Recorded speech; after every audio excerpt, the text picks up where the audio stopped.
There we go. So welcome to our NAMI New York State Lunch and Learn for July 2026. My name is James Orr. I'm the Government Community Affairs Manager for NAMI New York State.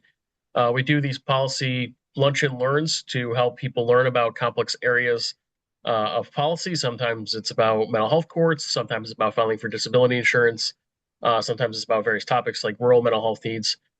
Today, we wanted to highlight that July is uh, Minority Mental Health Awareness Month, and we want to have folks to talk about the stigma that certain communities face.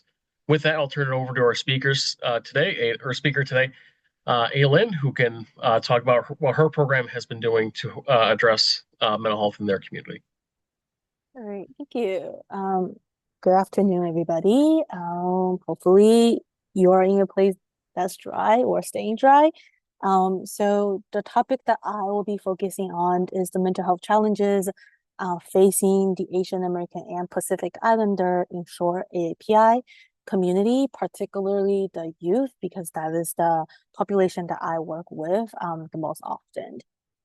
All right. So for background context, I work for a organization that's called the Coalition for Asian American Children and Family. We are based in New York City, but our work does cover the whole New York State. So a little bit about our organization. We are the nation's only Pan-Asian children advocacy organization. And as an organization, we aim to improve the health and well-being of Asian American and Pacific Islander youth and families in New York.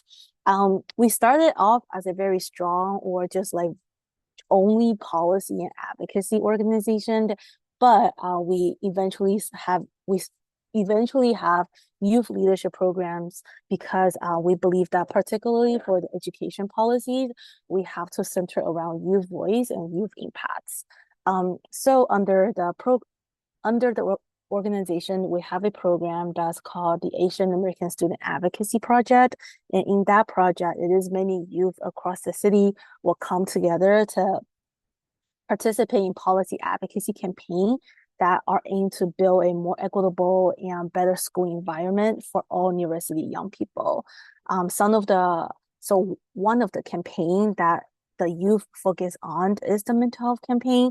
And today I am really sharing on their behalf on like what they have learned and what they have shared in terms of like their experiences in school and how the experiences has impacted them and their mental health as Asian American students.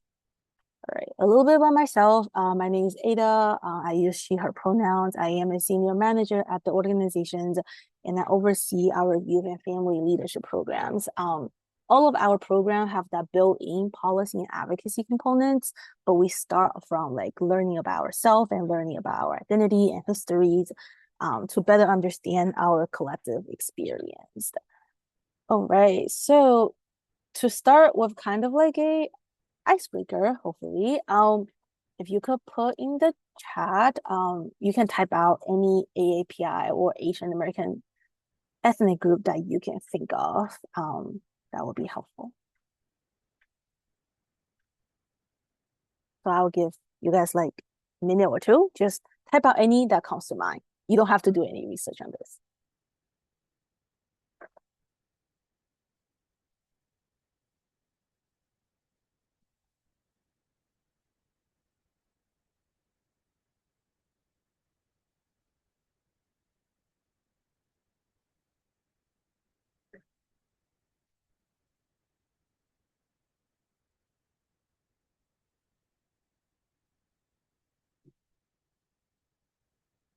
Okay. Uh, Maybe folks are a little bit shy because it could feel like a quiz, which is fine. Um, I can give you guys normally what happens at this part. So we have done this kind of icebreaker with adults, with young people, with Asian identifying people and other community members from other communities of color. We have done it with like teachers. We have done it with elected officials, right? So basically with a wide range of community members. And every time we do this, right, we do like a word cloud. So like people will submit answer online and it forms a word cloud. And as for word cloud, the biggest submission, like the most submitted answer becomes the biggest word. Whenever we have done this, the biggest word will always come out to be either Chinese, Japanese, or Korean, which are the three East Asian ethnic groups. And other Asian groups oftentimes get missed or people don't think about them as often, right? Um, However, when we do talk about who is considered as an Asian American and Pacific Islander under the term AAPI, we are talking about Central Asian, East Asian, Native Hawaiian, and Pacific Islanders, Southeast Asian, South Asian, and West Asian, right? And as seen on this chart, it does encompass a large group of people and many, many ethnic groups speaking over many languages, right? So if people in general only think about the East Asians, then that does leave out the rest of the community and they become invisible or they become like uh not as visible in terms of like the struggles that they experiences and the challenges that they faced.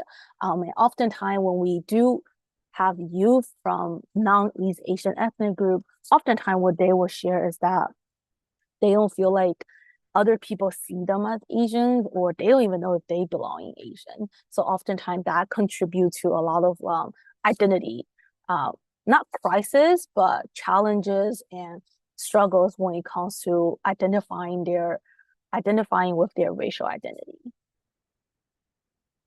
All right, so two terms that I want to first introduce. The first one on the left side is aggregated data, right? So this is a a big data that is formed to give an overview of a topic. And on the right side, you see disaggregated data. So this is data that has been broken down into subcategories. Depending on what are you trying to understand, the person who's doing the research, right, will oftentimes decide the subcategories. And the reason why to have this aggregated data is to better understand the topics. So for example, right, so this is a version of aggregated data. And this data came from a California health kit survey in 2019, I believe, right? So according to this data, 17.5% of the Asian American youth have experienced or had suicidal ideation, right? So back in 2019, right, based on a survey in California, only 17.5% of Asian American youth have thought about suicide or have thought about harming themselves. So this is a example of aggregated data because that is combining all of the Asian ethnic group into one single category to give that general percentage, which is 17.5, right?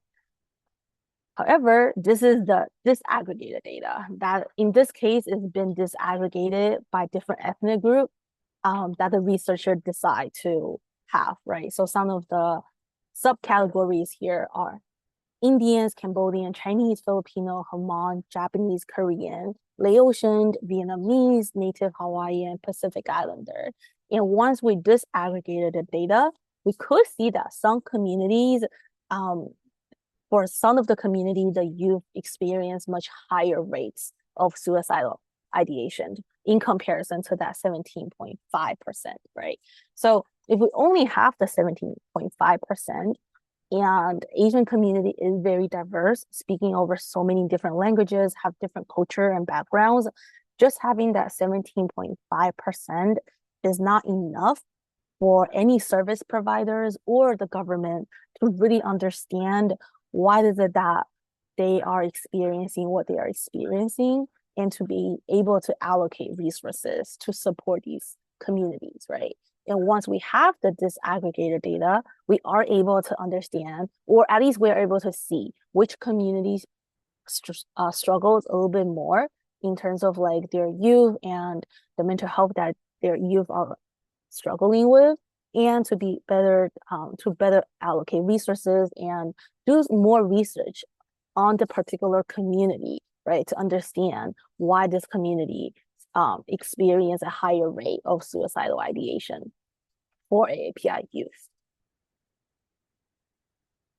So also say that API, right, is not a monolith. Oftentimes in many data, in many research survey, we only see like one category for Asian American, right, or for AAPI.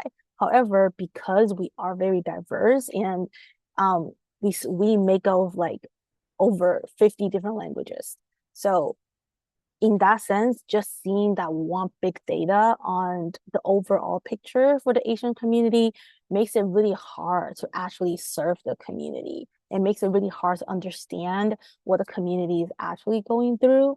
And again, when the youth, right, they themselves are being seen as just one big group, it makes them question whether or not they really belong, and eventually leads to a negative impact on their mental health.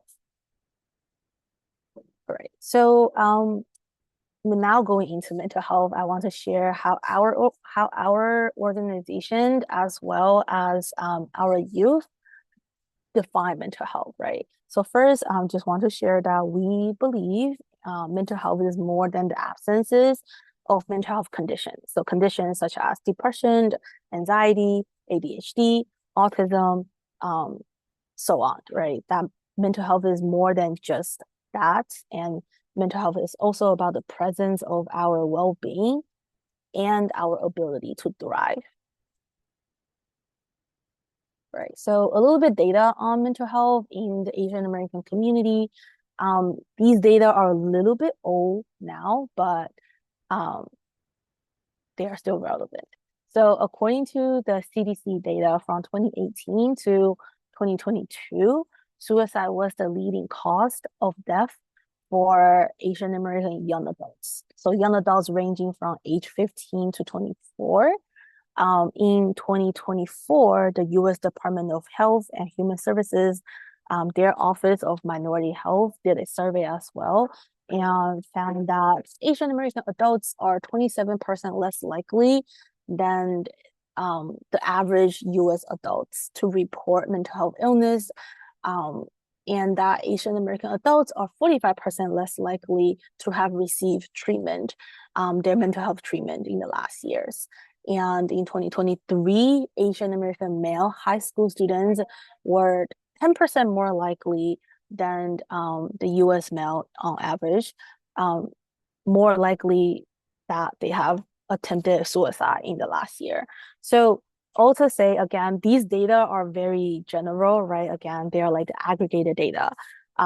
It shows overall as a community, these are challenges that we are seeing and the struggles that our youth are going through.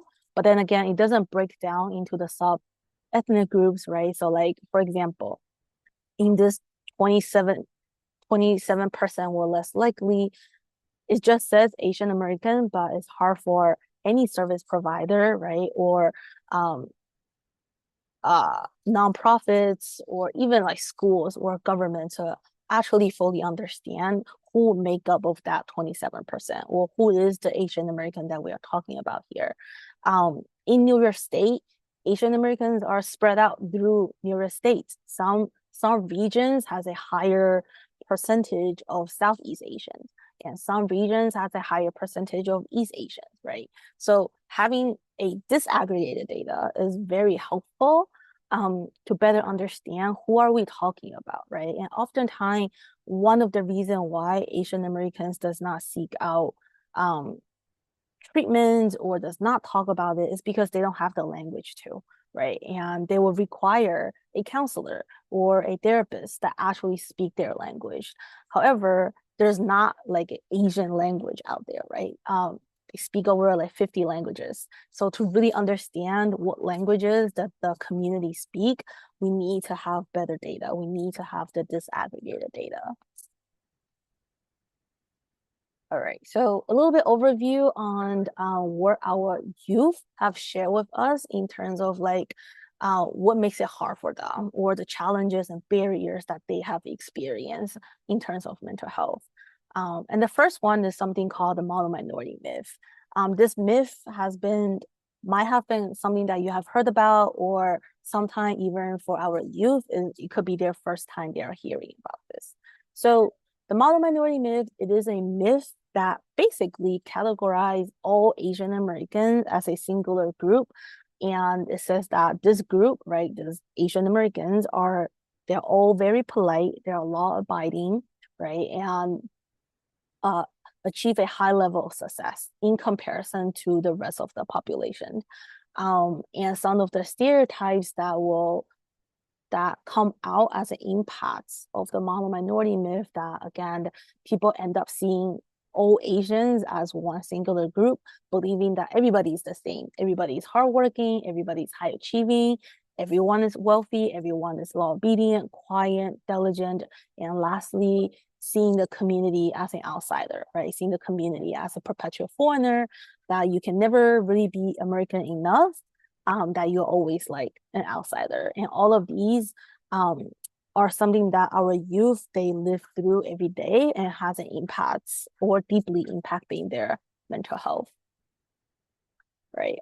Some of the impact, right, is that, well, first of all, when this myth exists, this myth is pitting the community against each other, and leading to many people just not understanding the Asian American community. But it makes it hard for the Asian American community to like share about their challenges, right? Because other people might not like fully believe it. And it also erased racism and struggle, right? Believing that because Asian Americans are so high achieving, they are doing very well, they're law abiding, therefore they must not have any challenges, they must not experience racism. And then erase diversity and individuality, right? So what that means is, as I shared in the beginning, when people think about Asians, people oftentimes only think about Chinese, Japanese, and Korean Americans, right? So these are just East Asian. What that means is other Asian ethnic groups will be left out in this case, and oftentimes feeling like they don't belong here. Similarly, because the Asian American community are just being seen as high achieving, right? Or everybody is good at math or science, or everybody will just become a lawyer or a doctor. That erase the diversity in our strengths and in our weaknesses. Different Asian ethnic group have different challenges in relation to how they came here. Many of the Southeast Asian community, they came here as a refugee. So their experience and their struggles are pretty much different from like a Chinese American perspective. But if everybody is being seen as just the same, that is when diversity is being raised and individuality, right? So what that means is, oftentimes in school for our youth, if they do well on like a math test or like a science test, people would just say that, well, you did good because you're Asian. Or you, of course, got certain grades on your test because you're Asian.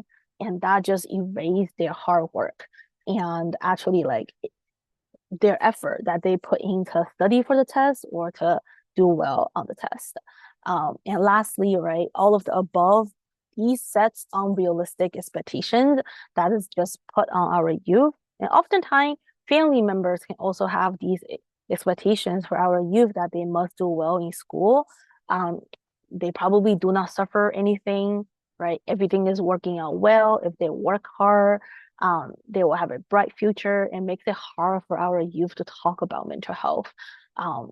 Which is why, going back to the data from 2019 from California, suicide rate is very high among the Asian community, though we don't hear about it often, or youth don't talk about it, even though they have like thought about it.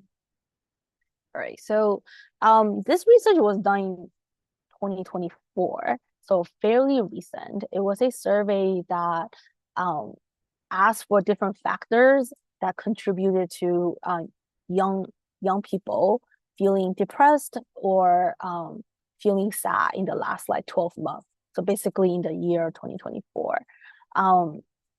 it was shared that around 50% of the survey respondent, right, shared that other people have confused their ethnic identity with another one. 45% have heard other people making a joke about who they are, about their racial background, or about their cultural background. 41% of others have made like mispronunciation of their name or making fun of their name, assuming that they're not American, right? Keep on asking where are they from to question their belonging. 21% of the youth have experienced racial slurs or someone have said something that's racist toward them. 11% of them have received like threats because of who they are, because of their racial background or their ethnic background. Right. In this research, it was also shared that 93% of AAPI young people, right, have experienced race-based discrimination in the past 12 years, and that it is more likely for young adults age 18 to 25 to be more severely impacted than high school students who are aged 14 to 17.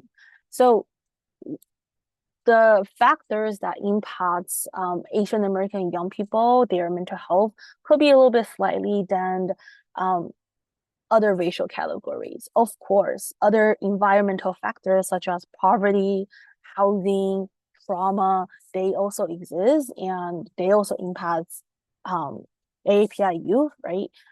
But something that stands out very often with AAPI youth is relating back to their racial identity. And what makes it hard for many of our youth who share with us is that when they do try to talk about this with someone at school, like a trusted adult at school, oftentimes schools either just don't understand like what is the big deal of that, right? Or the schools will assume that that's just what high school students do. It's like a joke, right? Like just move on. Or oftentimes schools don't see these things as mental health challenges or anything that can impact your mental health because people are very much believing the fact that like mental health equals to mental health conditions or mental health illnesses. All right. On the screen, I have included some stories, very short because I realized we don't have a lot of like space, or I don't have a lot of space on the slide. So I included like 5 different stories from some of the students that I work with when I asked them to reflect about their experience as an Asian American youth, and anything comes to mind when they have to think about how they are doing or their mental health, right? So student one, right, said that people oftentimes basically just assume that they are smarts, and if they raise their hand to ask for help, even teachers will just say, I know you will get it if you're Asian. So oftentimes people think that it's just between students will say something that's very, very microaggressive or very hurtful. But for many Asian American students, high school students, these comments come directly from teachers as well. That teachers will assume that Asian students will just do well, right? Will just be okay, and they don't need additional support. They probably will just go home and study hard. So all of these have make our student feeling like they don't belong in the school community or finds it really hard to find like a trusted adults. Student number 2 have said that the worst part of the model minority myth is how other people see her differently, right? It is the stereotypes that she gets, there's stereotype everywhere and she gets stressed. And she's still a person at the end of the day, right? Not just an Asian girl. There are many parts of her that she holds other identity as well. She don't want to just be put in a box, but the model minority myth makes it feel like she has to be perfect. But it also makes her want to break those box or break those ideas. She just want to be me. She don't want to be like the perfect person that everybody expect her to be. It makes it really hard to say that I'm not good enough, or it makes it really hard to say like I need help in certain things when everybody around you just expect you to be perfect. Third student have said that in my 10th grade, my history teacher said eating with your hand is so barbaric. Hearing the teacher saying that out loud in a whole classroom makes the student feel very uncomfortable. As one of the two South Asian students in the class, the student felt very embarrassed to see their culture being portrayed that way. All right, again, this comment came from teachers, and this comment will echo in their head for a very long time. And they don't want to be embarrassed again. So then they start eating food with a spoon, even though food didn't taste good anymore. Right. So again, as these stories have shown that like mental health goes much deeper than just the conditions, right? And like it starts from there. And if they don't ever have a space to talk about it, they don't find ways to cope, and they don't find ways to unpack these learnings and unpack these moments. Eventually it will turn into like depression or not being able to eat or having or struggling with their body images, right? um Student number 4 have said that growing up as a Chinese American, I learned to understand who I was and who I was expected were not always the same. Um, it was a checklist for a perfect life for a Chinese American man: study hard, work hard, and marry well. Just like in many Asian households, there wasn't time to talk about feelings. There were many other things to worry about, and mental health was not one of them. Just right, not having the space to talk about feelings or to even like unpack what's going on in the community, what is going on in the news, has makes it hard to like process things and eventually worsen how they perform in school, how they engage in school. And also for student number 4, they just don't feel like hanging out with their friends anymore too. Now, story number 5, right? In middle school, my classmate will always say, "Aren't you Asian?" I was always confused. I was lost in these comments because I thought it was wrong to perceive someone in ways just based on their race. The media also shows that Asians are high achievers, right? And people were shared with like most Asian classmates to be doing well in math and science and generalize that to the entire group.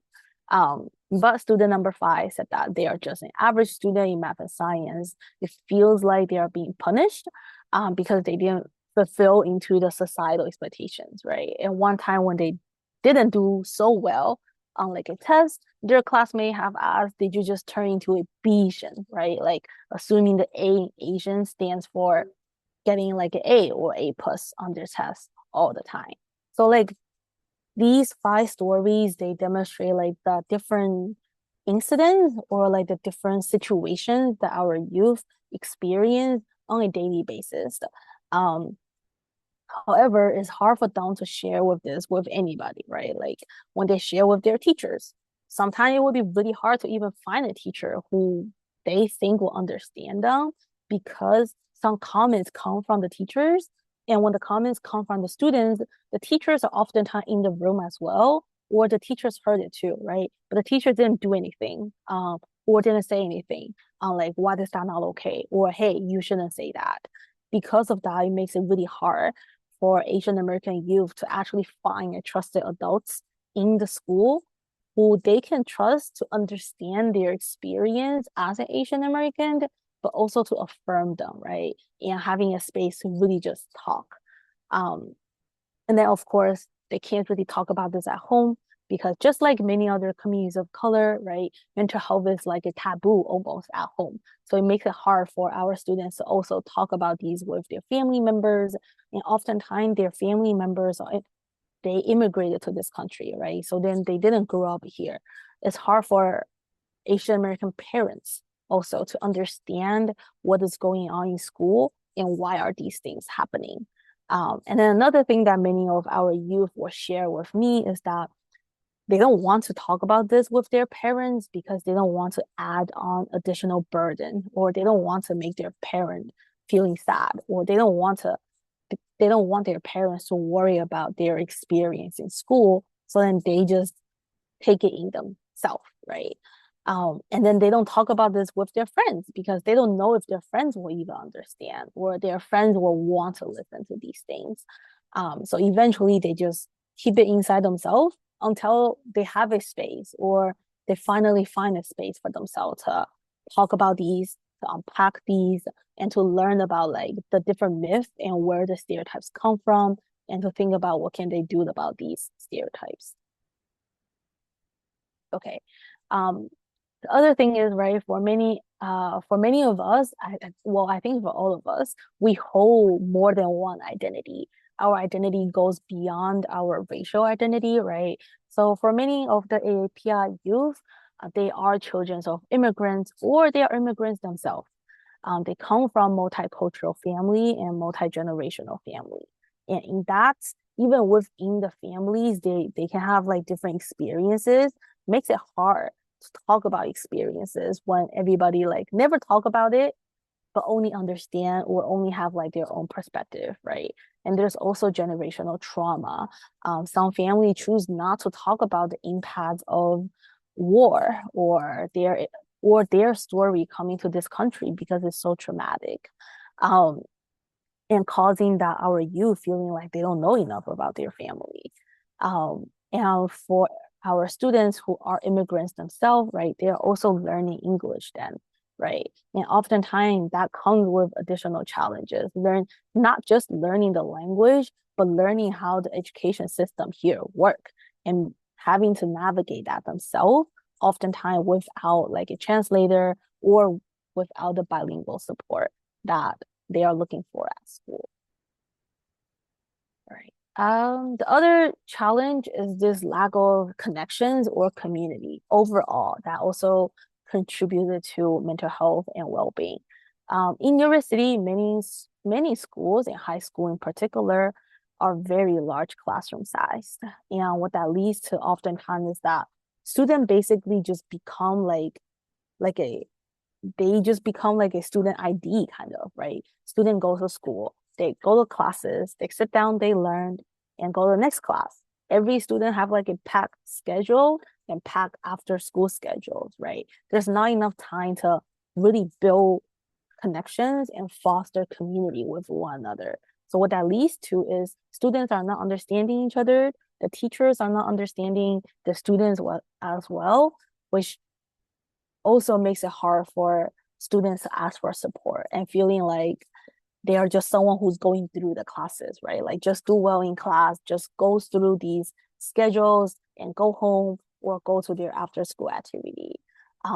But as we all know, the sense of community and the sense of belonging does impact a student's mental health. So when students do not have that, they find it hard to like being able to socialize with others, but build that social connection. That's really important for them. Um, Lastly, another big challenge is the lack of school support staff, the lack of school social workers, the lack of school psychologists in New York City schools. I can't speak to schools outside of the city because I haven't like done a deep research, right? But currently in New York City, on average, the ratio between a social worker and a student is 1 to 465.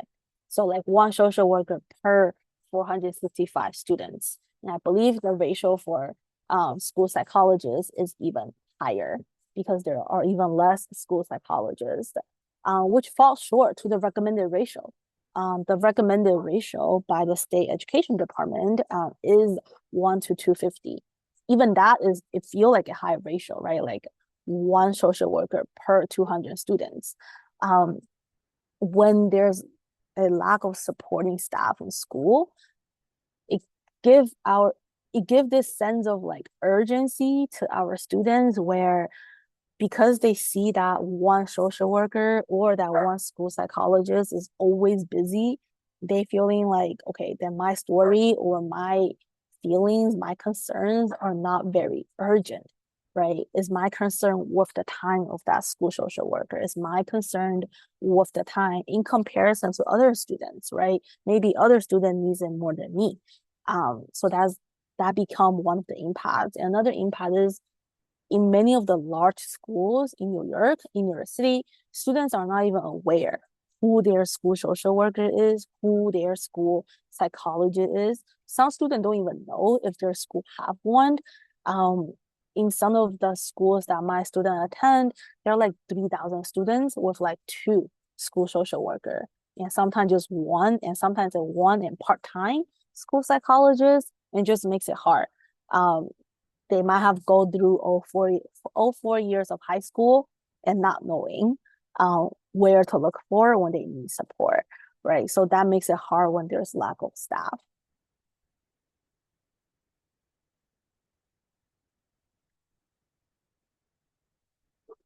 Um, so to combat everything or to challenge what I have talked about, the model minority myth, one some of the solutions that our students have came up with, right? The number one is inclusive curriculum. And by that, we don't just mean to say like only Asian American histories, right? But having an inclusive curriculum where students across different communities are learning about each other, right? To promote cultural understanding that will eventually address some of the misunderstanding of the between the students and the teachers as well, and to contribute to a sense of belonging and community, to really understand the challenges that each community is going through throughout the history and present day.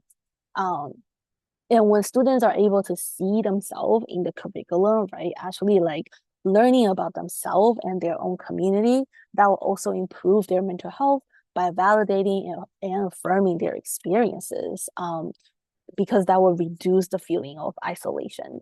And that will also inspire hope and promote positive mental health well-being among the students, right? That eventually will build in strength and resilience among the students.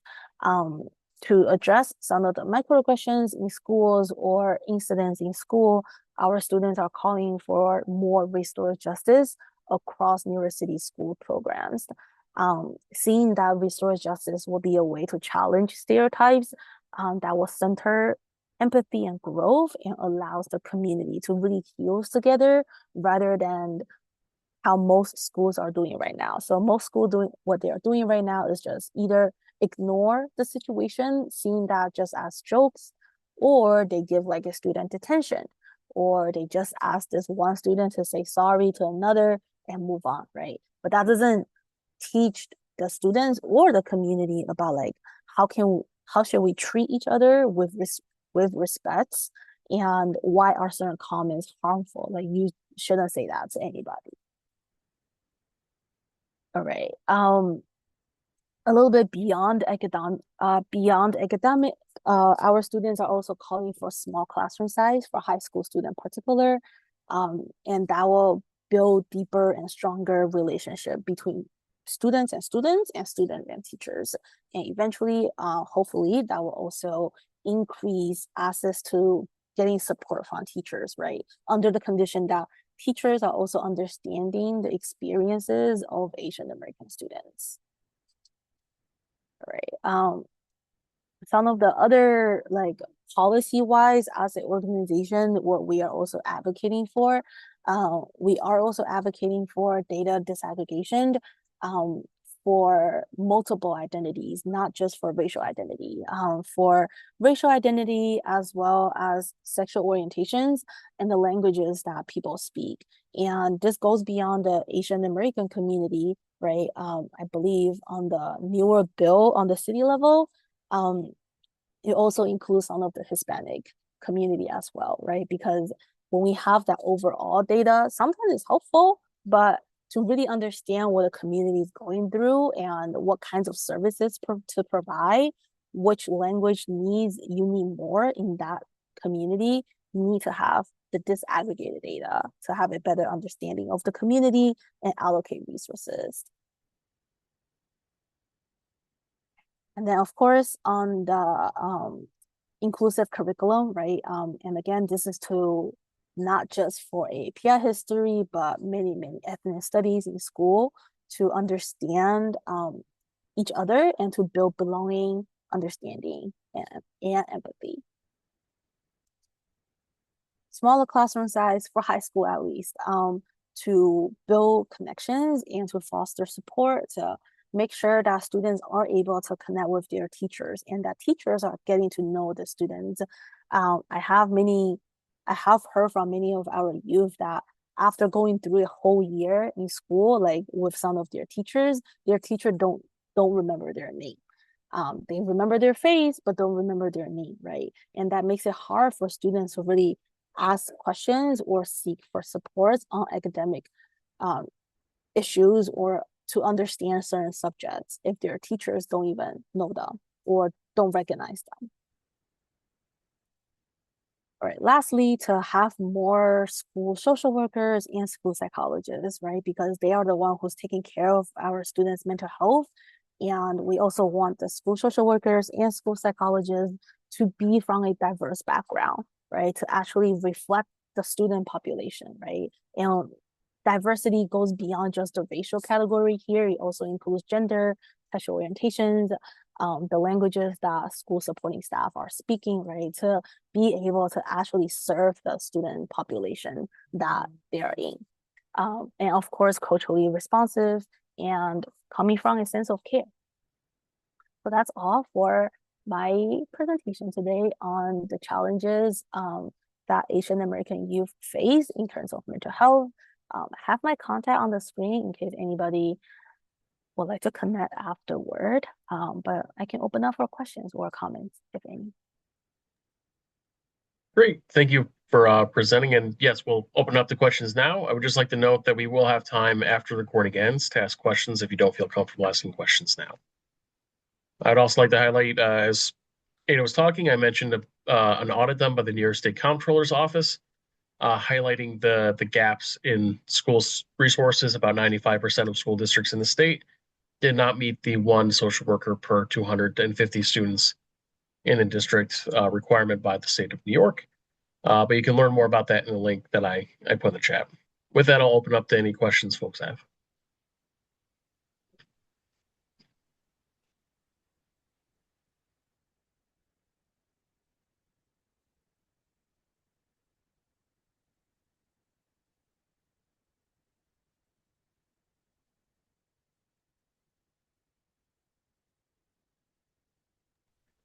So we did have some pre-submitted just in case. Folks didn't want to ask them today, but can you go over some of the issues that AAPI youth might face as far as language barriers? Uh, there's a variety of languages spoken within the AAPI community. How does that play into the gap in services? Yeah, so I can start with an anecdote, I guess. One of my students, she immigrated from Myanmar or Burma, um, 2023, right? So when she come here as a high school, she came as a ninth grader, and she have to take the New York State Regents like 8 months later. Um, as required, the school is required to provide translated version of the test for my students.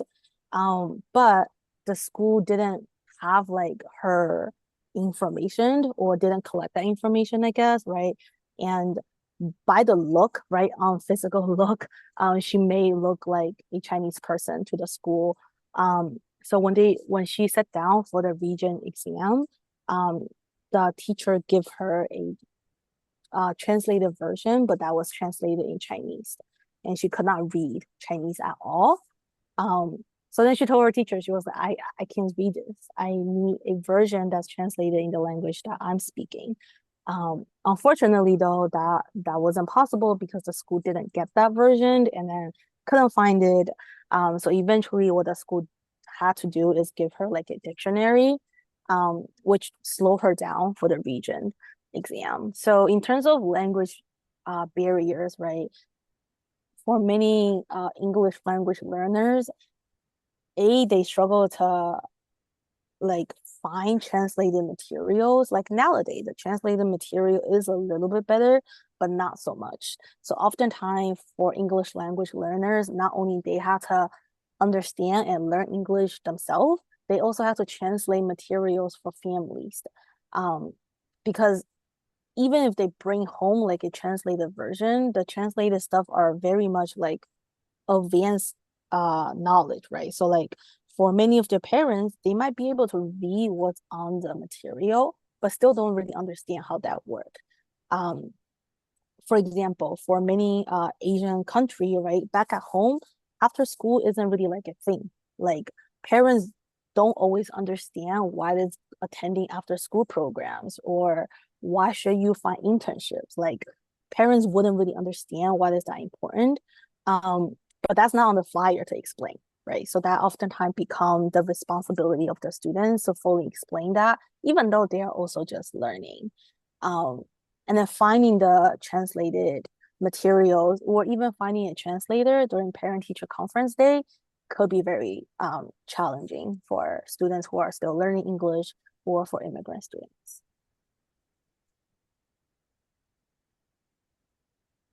Great.